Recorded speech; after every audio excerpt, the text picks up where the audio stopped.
Channel. ಇದು ಧೃತಿ ಸ್ಕೂಲಿನ annual day function vlog ಆಗಿರುತ್ತೆ. ನೀವು ನೋಡ್ತಾ ಇದ್ದೀರಾ, ನಾನು ಧೃತಿಗೆ ಮೇಕಪ್ ಮಾಡಿಕೊಡ್ತಾ ಇದ್ದೀನಿ. ಆ್ಯಕ್ಚುಲಿ ಅವಳು ಇವತ್ತು ಡ್ಯಾನ್ಸಿಗೆ ಜಾಯಿನ್ ಆಗಿದ್ದಾಳೆ.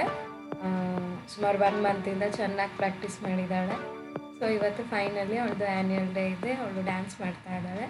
ಆ್ಯಕ್ಚುಲಿ ಏನಂತ ಹೇಳಿದ್ರೆ ಮೇಕಪ್ ಅವ್ರ ಕಡೆಯಿಂದನೇ ಮಾಡಿಸ್ತಾ ಇದ್ದಿದ್ದು. ಅಂದರೆ ಅಲ್ಲಿ ಏನು ಕೊರಿಯೋಗ್ರಾಫರ್ ಇದ್ದಾರಲ್ಲ ಅವರೇ ಕೂಡ ಮೇಕಪ್ ಕೂಡ ಅವರೇ ಮಾಡೋ ಥರನೇ ಇದ್ದಿದ್ದು. ಬಟ್ ಧೃತಿದು ಸ್ವಲ್ಪ ಸೆನ್ಸಿಟಿವ್ ಸ್ಕಿನ್ನು ಮತ್ತು ಅವಳು ಬೇಗ ಅಲರ್ಜಿ ಆಗಿಬಿಡುತ್ತೆ ಅವಳಿಗೆ. ಸೊ ಹಾಗಾಗಿ ಪ್ರತಿ ವರ್ಷ ನಾನು ಅವರಿಗೆ ರಿಕ್ವೆಸ್ಟ್ ಮಾಡಿಕೊಂಡು ಮೇಕಪ್ ನಾನೇ ಮಾಡಿ ಕೊಡ್ತೀನಿ. ಆ್ಯಕ್ಚುಲಿ ಈ ವರ್ಷಕ್ಕಿಂತ ಹಿಂದಿನ ವರ್ಷ ಮತ್ತು ಅದರ ಹಿಂದಿನ ವರ್ಷದ ಅವಳದು ಡ್ರೆಸ್ಸು ತುಂಬಾ ಚೆನ್ನಾಗಿತ್ತು. ಈ ವರ್ಷ ನನಗೆ ಅಷ್ಟೊಂದು ಇಷ್ಟ ಆಗಲಿಲ್ಲ. ಬಟ್ ಏನಂತ ಹೇಳಿದ್ರೆ ಅಲ್ಲಿ ನಾವು ದೂರ ಇರ್ತೀವಲ್ವ, ಪೇರೆಂಟ್ಸ್ ಎಲ್ಲ ದೂರ ಇರ್ತೀವಿ. ಈ ಥರ ಡ್ರೆಸ್ ಹಾಕ್ಕೊಂಡ್ರೇ ಮಕ್ಕಳು ತುಂಬ ಚೆನ್ನಾಗಿ ಕಾಣೋದು ಅಂತ ಹೇಳಿ ಈ ಥರ ಡ್ರೆಸ್ಸಸ್ಗಳನ್ನ ಅವರು ಅರೇಂಜ್ ಮಾಡಿಸಿರ್ತಾರೆ. ಇದು ರೆಂಟಲ್ ಡ್ರೆಸ್. ಮುಂಚೆ ಎಲ್ಲ ಓನ್ ಡ್ರೆಸ್ಸಸ್ ಕೊಡ್ತಾಯಿದ್ರು. ಬಟ್ ಇವಾಗ ಇವರೆಲ್ಲ ದೊಡ್ಡವರಲ್ವ, ಇವರಿಗೆ ಈ ಥರ ಸೇಮ್ ಡ್ರೆಸ್ ಎಲ್ಲ ಸಿಕ್ಕೋದು ಕಷ್ಟ ಅಂತ ಹೇಳಿ ಐ ಥಿಂಕ್ ರೆಂಟ್ಗೆ ಡ್ರೆಸ್ ತರಿಸ್ತಾರೆ ಅನಿಸುತ್ತೆ. ಲಾಸ್ಟ್ 2 ಇಯರ್ಸಿಂದನೂ ಈ ರೀತಿ ರೆಂಟಿಗೆ ಡ್ರೆಸ್ ತರಿಸಿ ಕೊಡೋ ಅಂಥದ್ದು. ನೀಟ್ ಹೈಜೀನ್ ಇರುತ್ತೆ, ವಾಶ್ ಆಗಿ ಕೊಟ್ಟಿರ್ತಾರೆ. ಸೊ ಡ್ರೆಸ್ ಆಗಿ ಅವಳು ರೆಡಿ ಆಗಿದ್ಲು. ನಾನು ಬೆಳಿಗ್ಗೆಯಿಂದ ಅಡುಗೆ ಎಲ್ಲ ಅವಳಿಗೆ ಸ್ಪೆಷಲಿ ಈ ಥರ ಆ್ಯನ್ಯುವಲ್ ಡೇ ಇದ್ದ ದಿವಸ ಸ್ಪೆಷಲ್ ಐಟಮ್ಸ್ ಅವಳದು ರಿಕ್ವೈರ್ಮೆಂಟ್ ಇರುತ್ತೆ. ಸೊ ಅದನ್ನೆಲ್ಲ ರೆಡಿ ಮಾಡಿಬಿಟ್ಟು ಈಗ ಒಂದು 3 o'clock ಹಾಗೆ ಅವಳಿಗೆ ಮೇಕಪ್ ಶುರು ಮಾಡಿದ್ದೀನಿ. ಸ್ಟ್ರೈನ್ ಆಗಬಾರ್ದು ಅಂತ ಹೇಳಿ ಬೆಳಿಗ್ಗೆ ತಿಂಡಿ ತಿಂದು ಸ್ವಲ್ಪ ಮಲ್ಕೋ ಅಂತ ಹೇಳಿದ್ದೆ. ಯಾಕೆಂದರೆ ಹಿಂದಿನ ದಿನ ತುಂಬ ಪ್ರಾಕ್ಟೀಸ್ ಮಾಡಿದರು. ಹಾಗಾಗಿ ಮಲಗಿದ್ದು ಎದ್ದು ಈಗ ರೆಡಿ ಮಾಡ್ತಾಯಿದ್ದೀನಿ, ಮೇಕಪ್ ಎಲ್ಲ ಮಾಡ್ತಾಯಿದ್ದೀನಿ. ಈ ಮೇಕಪ್ ವಿಡಿಯೋ ಯಾಕೆ ತೋರಿಸ್ತಾ ಇದ್ದೀನಿ ಅಂದರೆ ಅವಳಿಗೆ ಆಸೆ ಇತ್ತು ನಾನು ಮೇಕಪ್ ಮಾಡೋದನ್ನು ಹಾಕಿ ಯೂಟ್ಯೂಬಲ್ಲಿ ಅಂತ. ಆ್ಯಂಡ್ ಅವಳ ಫ್ರೆಂಡ್ಸ್ ಕೂಡ ಕೇಳಿದ್ರಂತೆ, ನೀನು ಮೇಕಪ್ ಎಲ್ಲ ಮಾಡಿಸ್ಕೊತಿಯಲ್ಲ ಅದನ್ನು. ಅವಳ ಫ್ರೆಂಡ್ಸ್ ಎಲ್ಲ ನೋಡ್ತಾರೆ ನನ್ನ ವಿಡಿಯೋ, ಹಾಗಾಗಿ ಅದನ್ನು ಕೇಳಿದರು. ಸೊ ಒಂದು ರೀತಿ ಆನ್ ರಿಕ್ವೆಸ್ಟ್ ಅಂತಲೇ ಹೇಳಬಹುದು. ಆ್ಯಂಡ್ ನಾನಿಲ್ಲಿ ಯೂಸ್ ಮಾಡ್ತಾ ಇರೋದು ಅವಳಿಗೆ ಅಂತ ಸಪ್ರೇಟ್ ಸೇಫ್ ಪ್ರಾಡಕ್ಟ್ಸ್ನ ಯೂಸ್ ಮಾಡ್ತಾ ಇದ್ದೀನಿ. ಲಿಪ್ಸ್ಟಿಕ್ ಒಂದೇ ನಾನು ಯೂಸ್ ಮಾಡೋದನ್ನೇ ಅವಳಿಗೂ ಯೂಸ್ ಮಾಡ್ತಾ ಇರೋದು. ಅದರ್ವೈಸ್ ಬೇರೆದೆಲ್ಲ ಸ್ವಲ್ಪ ಸೇಫ್, ಅಂದರೆ ಬೇಸ್ ಮೇಕಪ್ಪಿಗೆ ಏನು ಯೂಸ್ ಮಾಡ್ತಿದ್ದೀನಲ್ಲ ಅದೆಲ್ಲ ಸ್ವಲ್ಪ ಸೇಫ್ ಅವಳಿಗೆ ಅಂತ ಸಪ್ರೇಟಾಗಿ ತೆಗೆದಿಟ್ಕೊಂಡಿದ್ದೀನಿ. ಅವಳಿಗೆ ರೆಗ್ಯುಲರಾಗಿ ಮೇಕಪ್ ಮಾಡಲ್ಲ. ಈವನ್ ಫಂಕ್ಷನ್ಗಳಲ್ಲೂ ಅವಳಿಗೆ ನಾನು ಮೇಕಪ್ ಮಾಡೋದಿಲ್ಲ. ಅಕೇಶ್ನಲ್ಲಿ ಮೇಕಪ್ ಮಾಡಿದ್ರು ಸ್ವಲ್ಪ ಸೇಫ್. ಜಸ್ಟ್ ಹಬ್ಬಿಂದ ಅವಳದು ಬೇಸ್ ಮೇಕಪ್ ಏನಿದೆ ಕಾಂಪ್ಯಾಕ್ಟ್ ಮತ್ತು ಫೌಂಡೇಶನ್ ಎಲ್ಲ ಜಸ್ಟ್ ಹಬ್ ಅನ್ನೋ ಒಂದು ಇದರಿಂದ ತೊಗೊಂಡಿರೋದು. ಅದು ಅವಳಿಗೆ ಮಾತ್ರ ಯೂಸ್ ಮಾಡ್ತೀನಿ, ನಾನು ಯೂಸ್ ಮಾಡಲ್ಲ. ಆ್ಯಕ್ಚುಲಿ ನಾನು ತುಂಬ ಸಾಫ್ಟಾಗಿಯೇ ಮೇಕಪ್ ಮಾಡ್ತಾ ಇರೋದು ಅವಳಿಗೆ. ಬಟ್ ಅದನ್ನೇ ಹಾಕಿದ್ರೆ ತುಂಬ ಲೆಂತಿ ಆಗಿಬಿಡುತ್ತೆ ಅಂಥೇಳಿ ಫುಲ್ ಫಾಸ್ಟ್ ಫಾರ್ವರ್ಡ್ ಮಾಡಿಬಿಟ್ಟಿದ್ದೀನಿ. ಅವಳಿಗೆ ಐ ಮೇಕಪ್ ಮಾಡಿಕೊಡ್ತಾ ಇದ್ದೀನಿ. ಏನಂತ ಹೇಳಿದ್ರೆ ನನಗೆ ಜಸ್ಟ್ ಒಂದು ರೆಫರೆನ್ಸ್ ಕೊಟ್ಟಿದ್ದರು, ಈ ರೀತಿ ಮೇಕಪ್ ಮಾಡಿಕೊಡ್ಬೇಕು ಮತ್ತು ಹೇರ್ ಸ್ಟೈಲ್ ಮಾಡಬೇಕು ಅಂತ. ಯಾಕೆಂದರೆ ಅವ್ರಿಗೆ ಮುಂಚೆನೇ ಹೇಳಿದ್ದೆ ನಾನು, ಅವಳಿಗೆ ಸ್ವಲ್ಪ ಅಲರ್ಜಿಕ್ ಇದೆ, ನಾನೇ ಮೇಕಪ್ ಮಾಡ್ತೀನಿ, ಹೆಂಗೆ ಬೇಕು ನಾನೇ ಮಾಡಿಕೊಡ್ತೀನಿ ಅಂತ ಹೇಳಿದ್ದೆ. ಆ್ಯಂಡ್ ನಾನು ಕೂಡ ಇದುವರೆಗೂ ಒಂದು ಸತಿನೂ ಏನು ಯಾರ ಹತ್ರನೂ ಮೇಕಪ್ ಮಾಡಿಸ್ಕೊಂಡಿಲ್ಲ. ನಂದೆಲ್ಲ ನಾನೇ ಮೇಕಪ್ ಮಾಡ್ಕೊಳ್ಳೋದು. ಐ ಥಿಂಕ್ ನಾನು ಇನ್ನೂ ಇಂಪ್ರೂವ್ ಆಗಬೇಕು. ನಾನು 100% ಚೆನ್ನಾಗಿ ಮಾಡ್ತೀನಿ, ನಾನೇ ಬೆಸ್ಟ್ ಅಂತ ನಾನು ಹೇಳ್ಕೊಳ್ಳಲ್ಲ. ಬಟ್ ನನ್ನ ಫೇಸಿಗೆ ಇದು ಸೂಟ್ ಆಗುತ್ತೆ, ನನ್ನ ಮಗಳಿಗೆ ಇದು ಸೂಟ್ ಆಗುತ್ತೆ. ನಾವು ಸೆಲ್ಫ್ ಯೂಸಿಗೆ ತೊಗೊಳ್ಳೋದಲ್ವ, ಸೊ ನೋಡಿ ಸ್ವಲ್ಪ ಸೇಫ್ ಪ್ರಾಡಕ್ಟ್ಸ್ಗಳನ್ನ ಯೂಸ್ ಮಾಡ್ತೀನಿ. ಮತ್ತು ಅದಲ್ಲದೆ ಈಗ ಮೇಕಪ್ ಎಲ್ಲ ತುಂಬ ಕಾಸ್ಟ್ಲಿ ಅಲ್ವಾ, ಹಾಗಾಗಿ ಎಲ್ಲದಕ್ಕೂ ಅಂದರೆ ಈ ಸಣ್ಣ ಪುಟ್ಟ ಆ್ಯನ್ಯುವಲ್ ಡೇಗೆಲ್ಲ ನಾವು ಹೊರಗಡೆ ಮೇಕಪ್ ಮಾಡಿಸ್ಲಿಕ್ಕೆ ಆಗೋದಿಲ್ಲ ಅಲ್ವಾ. ಸೊ ಹೇಗೂ ಬರುತ್ತೆ, ಅದನ್ನು ನಾನು ಅಟ್ಲೀಸ್ಟ್ ಯುಟಿಲೈಸ್ ಮಾಡ್ಕೊಳ್ಳೋಣ ಅಂತ ಮಾಡ್ಕೊಳ್ತಾ ಇದ್ದೀನಿ. ನಂದು ಒಂದು ಪ್ರಾಬ್ಲಮ್ ಇದೆ, ಏನು ಗೊತ್ತಾ, ನಾನು ಬೇರೆಯವರಿಗೆಲ್ಲ ತುಂಬ ಚೆನ್ನಾಗಿ ಐಲೈನರ್ ಹಾಕ್ಕೊಡ್ತೀನಿ. ಇಷ್ಟು ವರ್ಷ ಆದ್ರೂ ನನಗೆ ಐಲೈನರ್ ಹಾಕ್ಕೊಳ್ಳಿಕ್ಕೆ ಅಷ್ಟು ಚೆನ್ನಾಗಿ ಬರೋದಿಲ್ಲ. ಒಂದೊಂದು ಸತಿ ದಪ್ಪ ಹಾಕ್ಕೊಂಡ್ಬಿಟ್ಟಿರ್ತೀನಿ, ಒಂದೊಂದು ಸತಿ ಸಣ್ಣ ಹಾಕ್ಕೊಳ್ತೀನಿ. ಒಂದು ಐಗೆ ಒಂಥರ ಹಾಕ್ಕೊಂಡಿದ್ರೆ ಇನ್ನೊಂದು ಐಗೆ ಇನ್ನೊಂದು ಥರ ಹಾಕ್ಕೊಳ್ತೀನಿ. ಇಲ್ಲಿ ನೋಡಿ ನಮ್ಮ ಚೀಕು ತರಲೆ ಮಾಡ್ತಾ ಇರೋದು. ಚೀಕು ಅಂತೂ ಇವತ್ತು ತುಂಬ ತರಲೆ ಮಾಡ್ತಾ ಇದ್ಲು. ಅವಳು ನನ್ನ ಚೇರ್ ಮೇಲೆ ಹತ್ತಿ ಡ್ರೆಸ್ ಎತ್ಕೊಳ್ಳೋಕ್ಕೆ, ಅವಳದು ವಾರ್ಡ್ರೋಬಿಂದ ಡ್ರೆಸ್ ಎತ್ಕೊಳ್ಳೋಕ್ಕೆ ನಾನು ವೀಲ್ ಚೇರ್ ಮೇಲೆ ಅಂದರೆ ಆಫೀಸ್ ಚೇರ್ ಇರುತ್ತಲ್ಲ ವೀಲ್ಸ್ ಇರೋ ಅಂಥದ್ದು, ಅದ್ರ ಮೇಲೆ ಹತ್ತು ಕೂತಿದ್ಲು ಇವತ್ತು. ನಾನಿವಾಗ ಅವಳಿಗೆ ಹೇರ್ ಸ್ಟೈಲ್ ಮಾಡ್ಕೊಳ್ತಾ ಇದ್ದೀನಿ. ಹೇರ್ ಸ್ಟೈಲ್ ಆ್ಯಕ್ಚುಲಿ ಹೈ ಬನ್ ಹಾಕಬೇಕು ಅಂತ ಹೇಳಿದ್ದಾರೆ. ಮತ್ತು ಅವಳಿಗಿನ್ನೂ ಆ್ಯಕ್ಸಸರೀಸ್ ಕೊಟ್ಟಿಲ್ಲ. ಆ್ಯಕ್ಸಸರೀಸ್ ಎಲ್ಲ ಅಲ್ಲೇ ಕೊಡ್ತಾರಂತೆ, ಅಂದರೆ ಜ್ಯುವೆಲರೀಸ್ ಎಲ್ಲ ಏನಿದೆ ಅಲ್ಲ ಅದನ್ನು ಅಲ್ಲೇ ಕೊಡ್ತಾರಂತೆ. ಮತ್ತು ಒಂಥರ ಕಿರೀಟ ಟೈಪ್ ಏನೋ ಕೊಡ್ತಾರೆ ಅನಿಸುತ್ತೆ. ಕಿರೀಟ ಅಲ್ಲ, ಬಟ್ ತಲೆಗೆ ಹಾಕ್ಲಿಕ್ಕೆ ಏನೇನೋ ಕೊಡ್ತಾರೆ ಅನಿಸುತ್ತೆ. ಅದನ್ನು ಮಾತ್ರ ಅಲ್ಲೇ ಕೊಡ್ತೀನಿ ಅಂತ ಹೇಳಿದ್ದಾರೆ. ಸೊ ಹೈ ಬನ್ ಹಾಕಿ ಕಳಿಸಿ ಅಂತ ಹೇಳಿದ್ದಾರೆ. ಸೊ ಅವಳದು ಮುಂದೆ ಸ್ವಲ್ಪ ಪುರ್ಚಲ್ ಕೂದಲು ಅವಳದು, ಮತ್ತು ತುಂಬ ಸಾಫ್ಟು, ತುಂಬ ತಿಕ್ಕ ಹೇರ್ ಅವಳದು. ಸೊ ಹಾಗಾಗಿ 2-3 ಬನ್ ಹಾಕಿ 2-3 ಸತಿ, ಅದು ನಾನು ಎಷ್ಟು ಸತಿ ಹಾಕಿದ್ರೂ ಅದು ಸರಿನೇ ಹೋಗ್ತಾ ಇಲ್ಲ. ಮತ್ತೆ ಹಾಕ್ತಾ ಇದ್ದೀನಿ ನಾನು. ಆಲ್ರೆಡಿ ಒಂದು 3 ಟೈಮ್ಸ್ ಏನೋ ಆಯಿತು. ಸೊ ಫೈನಲಿ ಅದೊಂದನ್ನು ರೆಡಿ ಮಾಡಿದ್ರೆ ನಾನು ಹೋಗಿ ರೆಡಿ ಆಗ್ಬೋದು. ನಾನು ಇವತ್ತು ಬೆಳಿಗ್ಗೆನೇ ಸ್ನಾನ ಮಾಡಿ ಪೂಜೆ ಮಾಡಿ ಅಡುಗೆ ಎಲ್ಲ ರೆಡಿ ಮಾಡಿ ಇಟ್ಬಿಟ್ಟು, ಇವತ್ತು ಏನೇನು ಮಾಡಿದ್ದೆ ಗೊತ್ತಾ, ಮನೆಯಲ್ಲಿ ತಿನ್ನಲಿಕ್ಕೆ ಫ್ರೈಡ್ ರೈಸ್ ಮಾಡಿದ್ದೆ ಮಧ್ಯಾಹ್ನ ಊಟಕ್ಕೆ.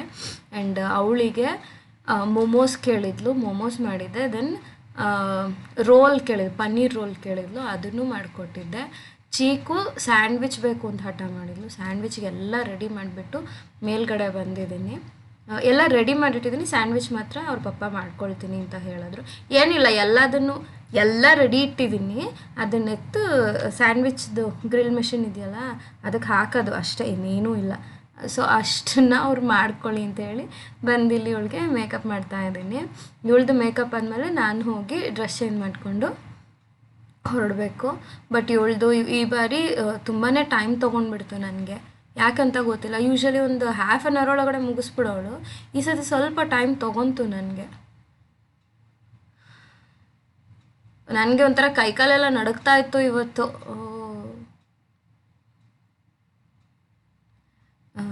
ಬಟ್ ಚೆನ್ನಾಗಿ ಕಾಣ್ತಿದ್ಲ. ಎಲ್ಲ ಆದಮೇಲೆ ನೋಡಿ ಅವಳದು ಫೋಟೋ ಹಾಕ್ತೀನಿ. ಇನ್ನೊಂದೇನು ಮಾಡಿದ್ದೀನಿ ಗೊತ್ತಾ, ನಾನು ಇಷ್ಟು ಚೆನ್ನಾಗಿ ರೆಡಿ ಮಾಡಿಬಿಟ್ಟು ಅವಳು ಫುಲ್ ರೆಡಿ ಆದಮೇಲೆ ಅವಳ ಫೋಟೋ ವಿಡಿಯೋ ಏನೂ ತಕ್ಕೊಂಡಿಲ್ಲ.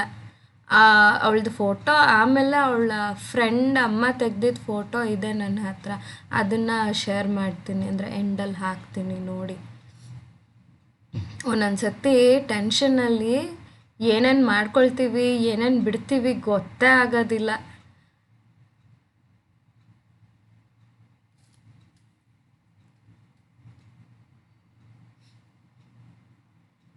ಒಂದು 10 ನಿಮಿಷ ಸುಮ್ಮನೆ ಕುತ್ಕೊಳ್ಳಪ್ಪ ಅಂತ ಹೇಳಿದ್ರೆ ಇಲ್ಲ, 5-5 ನಿಮಿಷಕ್ಕೂ ಹಿಂಗೆ ಮಿರರ್ ನೋಡಬೇಕು. ಇನ್ನು ಚೀಕು ಅಂತೂ ಬರ್ತಾಳೆ, ನನಗೂ ಅದನ್ನು ಮಾಡಿಕೊಡಿ, ನನಗೂ ಇದನ್ನು ಮಾಡಿಕೊಡಿ, ನನಗೆ ಮೇಕಪ್ ಮಾಡಿಕೊಡಿ ಅಂತ. ಇವಳಾದರೂ ಸ್ವಲ್ಪ, ಇವಳಿಗೆ ಅಷ್ಟೊಂದು ಇಷ್ಟ ಆಗಲ್ಲ ಮೇಕಪ್ ಎಲ್ಲ ಮಾಡಿಸ್ಕೊಳ್ಳೋದು, ಅಂದರೆ ರೆಗ್ಯುಲರಾಗಿ ಮಾಡಿಸ್ಕೊಳ್ಳೋದು ಇಷ್ಟ ಆಗಲ್ಲ. ಒಕೇಶನಲ್ಲಿ ಅದು ಸಿಂಪಲಾಗಿ ಮಾಡಿಕೊಟ್ರೆ ಇಷ್ಟಪಡ್ತಾಳೆ. ಆದರೆ ನಮ್ಮ ಚೀಕು ಹಾಗಲ್ಲ, ಅವಳಿಗೆ ಯಾವಾಗಲೂ ಮೇಕಪ್ ಮಾಡ್ಕೋಬೇಕು, ನೇಲ್ ಪಾಲಿಶ್ ಹಾಕೋಬೇಕು, ಲಿಪ್ಸ್ಟಿಕ್ ಹಾಕೋಬೇಕು, ಆ ಥರನೇ ಕೇಳ್ತಾಳೆ.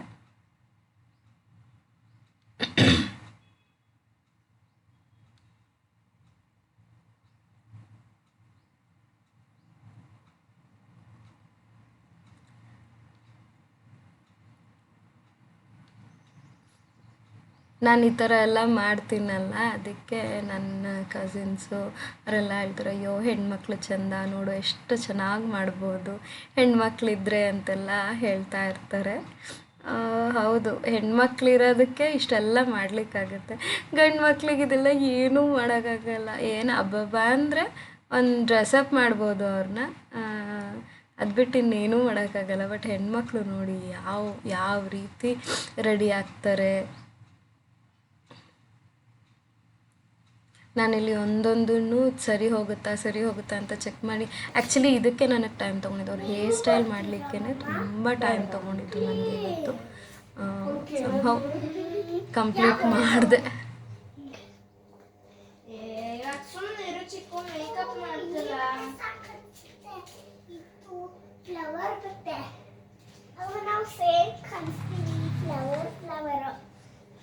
ಆಯ್ತು ಇಡು, ಮಮ್ಮಿ ಏನ್ ಬೇಕು ಅದನ್ನ ಹಾಕೋತಾರೆ.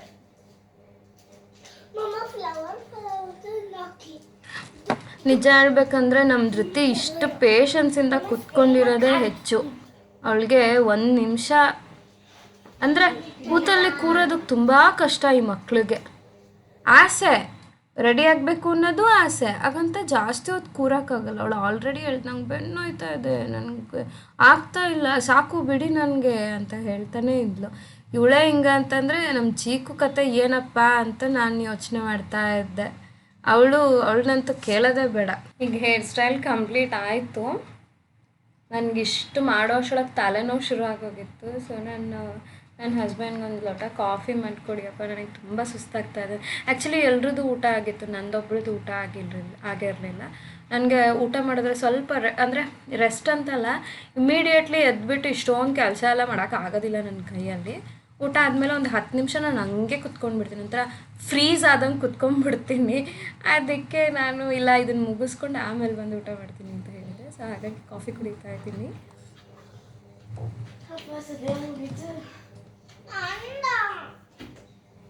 ಇರು, ಈ ಪ್ಯಾಟ್ರನ್ ಅವ್ರದೇನೆ. ಹೌದಾ? ಹಾ, ನಿಂಗೆ ಮಾಡ್ಕೊಡ್ತೀನಿ. ನಾನು ಮೇಕಪ್ ಈಗ ಪರ್ಫೆಕ್ಟ್ ಆಯ್ತು ನೋಡ್ರಿ. ಈ ಥರ ಹೈ ಬನ್ ಹಾಕ್ಕೊಂಡು ಈ ಥರ ಡ್ರೆಸ್ ಹಾಕೊಂಡು ಅದೇ ಅಂದರೆ ಸ್ವಲ್ಪ ಹಿಂಗೆ ಸ್ಕರ್ಟ್ ಥರ, ಸ್ಟ್ರೇಟ್ ಸ್ಕರ್ಟ್ ಥರ ಹಾಕ್ಕೊಂಡಿದ್ರೆ ಇವಳು ಚೈನೀಸು ಅಥವಾ ಥೈಲ್ಯಾಂಡಲ್ಲಿ ಇರ್ತಾರಲ್ಲ ಅವ್ರ ಥರ ಅಂದರೆ ಅವ್ರದ್ದು ಟ್ರೆಡಿಷ್ನಲ್ ಇದ್ರ ಥರ ಕಂಡಿರೋವಳು. ಸೊ ಫೈನಲಿ ಲಿಪ್ಸ್ಟಿಕ್ ಹಾಕ್ತಾಯಿದ್ದೀನಿ. ನೋಡಿ ಮಕ್ಳು ಇಷ್ಟು ಬ್ಯೂಟಿಫುಲ್ಲಾಗಿ ರೆಡಿ ಆದರೆ ಅಮ್ಮಂದ್ರೆ ಹೆಂಗಿರ್ತಾರೆ ಅಂತ. ಎಸ್, ದಿಸ್ ಈಸ್ ಏನು ಹೇಳ್ತಾರೆ, ಇದೇ ಅಮ್ಮಂದ್ರ ಲೈಫ್ ಅಂದರೆ ಇಷ್ಟೇ. ಅವಳು ಇವತ್ತು ಡ್ಯಾನ್ಸ್ ಮಾಡ್ತಾ ಇರೋದು ಕಾಂತಾರ ಹಾಡಿಗೆ. ಅದರಲ್ಲಿ 2 ಸಾಂಗ್ ಇದೆ, ಒಂದು ರೆಬಲ್ ಸಾಂಗು, ಇನ್ನೊಂದು ಬ್ರಹ್ಮಕಲಶ ಸಾಂಗು. ಅದೆರಡಕ್ಕೂ ಡ್ಯಾನ್ಸ್ ಮಾಡ್ತಾಯಿದ್ದಾರೆ. ಡ್ಯಾನ್ಸ್ ಅಂದರೆ ತುಂಬಾ ಚೆನ್ನಾಗಿದೆ.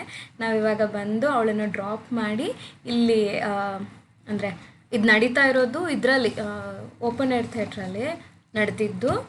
ಸೊ ತುಂಬ ಜನ ಇದ್ದರು. ಒಂದು ಸೈಡ್ ಫುಲ್ ಬರೀ ಮಕ್ಕಳಿದ್ರು, ಅಂದರೆ ಅವರಿಗೆ ಡ್ಯಾನ್ಸ್ಗೆ ಇದ್ದಾರಲ್ಲ ಆ ಮಕ್ಳಿಗೆ ಮಾತ್ರ. ನಾವು ಈ ಕಡೆ ಒಂದು ಕಾಮ್ ಪ್ಲೇಸಲ್ಲಿ ಕೂತಿದ್ವಿ. ಇಷ್ಟು ದೊಡ್ಡ ಏನು ಓಪನ್ ಏರ್ ಥಿಯೇಟ್ರ್ ಇದೆಯಲ್ಲ, ಇಷ್ಟು ಫಿಲ್ ಆಗಿಬಿಡುತ್ತೆ, ಅಷ್ಟು ಜನ ಬರ್ತಾರೆ ಇಲ್ಲಿಗೆ.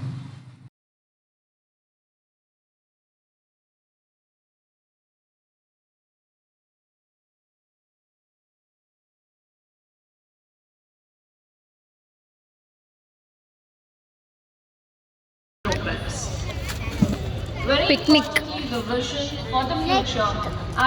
ಪಿಕ್ನಿಕ್ ಅಲ್ವಾ ಚಿಕ್ಕು? ಎಲ್ಲಿ ಬಂದಿದ್ದೀವಿ ನಾವು? ಸ್ಕೂಲ್. ನೆಕ್ಸ್ಟ್ ಇಯರ್ ಯಾರು ಹೋಗ್ತಾರ ಸ್ಕೂಲ್ಗೆ? ಏನು ಮಾಡ್ತಿದ್ಯಾ? ಹಾಳು ಮಾಡ್ತಿದ್ಯಾ?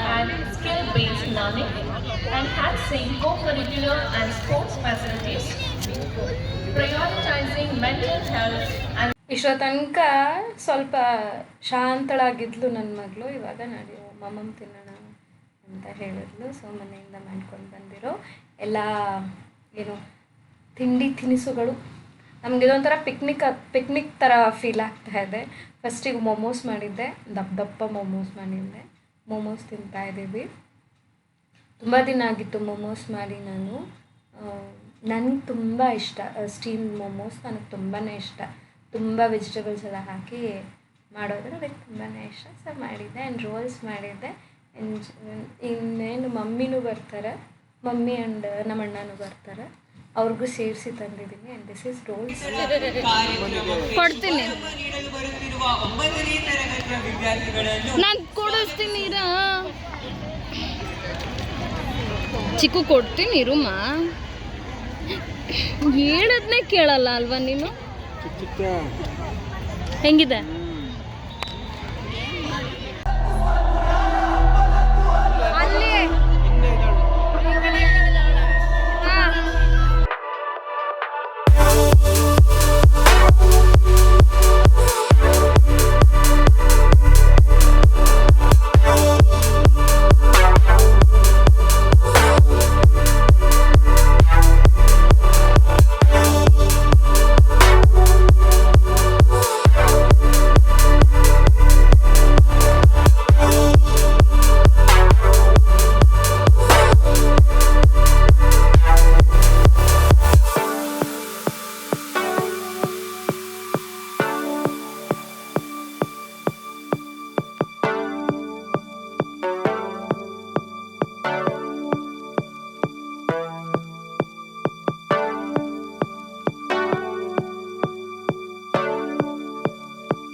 ಎಸ್, ಇದು ನಮ್ಮ ಧೃತಿ ಪುಟಿಯ ಡ್ಯಾನ್ಸ್. ತುಂಬಾ ಚೆನ್ನಾಗಿ ಮಾಡಿದ್ರು, ಎಲ್ಲ ಮಕ್ಕಳು ತುಂಬಾ ಚೆನ್ನಾಗಿ ಮಾಡಿದ್ರು. ಇದ್ರ ನಂತರ ಆ್ಯಕ್ಚುಲಿ ಇವಳ್ದು ಮಾಡಿದ್ದು ತುಂಬ ಲೇಟಾಗೇ ಇತ್ತು. ಇದ್ರ ನಂತರ ಇನ್ನೂ ಒಂದು 3 ಡ್ಯಾನ್ಸ್ ಇದೆ. ಅದನ್ನು ಎಂಡಿಗೆ ಒಂದು ಆಂಜನೇಯ ಸ್ವಾಮಿದು ಒಂದು ಇದಿದೆ, ಅದನ್ನು ನೋಡ್ಕೊಂಡು ಹೊರಡೋಣ ಅಂತ ನಾವು ವೇಟ್ ಮಾಡ್ತಾಯಿದ್ವಿ. ಈ ಒಂದು ವಿಡಿಯೋನ ನಾನು ಇವತ್ತು ಇಲ್ಲಿಗೆ ಎಂಡ್ ಮಾಡ್ತೀನಿ. ಐ ಹೋಪ್ ಈ ವಿಡಿಯೋ ನಿಮಗೂ ಇಷ್ಟ ಆಗಿದೆ ಅಂತ ಅಂದ್ಕೊಳ್ತೀನಿ. ಫ್ರೆಂಡ್ಸ್, ಯಾರೆಲ್ಲ ನನ್ನ ಚಾನಲ್ಗೆ ಫಸ್ಟ್ ಟೈಮ್ ಬಂದಿದ್ದೀರಾ, ದಯವಿಟ್ಟು ನನ್ನ ಚಾನೆಲ್ನ ಸಬ್ಸ್ಕ್ರೈಬ್ ಮಾಡ್ಕೊಳ್ಳಿ. ಹಾಗೆಯೇ ನಿಮ್ಮ ಫ್ರೆಂಡ್ಸ್ ಆ್ಯಂಡ್ ಫ್ಯಾಮಿಲಿ ಜೊತೆ ಶೇರ್ ಮಾಡ್ಕೊಳ್ಳಿ. ಮತ್ತು ಈ ವಿಡಿಯೋ ನಿಮಗೆ ಏನು ಅನ್ನಿಸ್ತು ನನಗೆ ಕಮೆಂಟ್ ಮಾಡಿ ತಿಳಿಸಿ. ಸೊ ಫ್ರೆಂಡ್ಸ್, ಇನ್ನೊಂದು ಅಮ್ಮ ಮಕ್ಕಳ ಕ್ಯೂಟ್ ವಿಡಿಯೋ ಒಂದಿಗೆ ಸಿಗ್ತೀನಿ. ಅಲ್ಲಿವರೆಗೂ ಟೇಕ್ ಕೇರ್, ಬಾಯ್ ಬಾಯ್.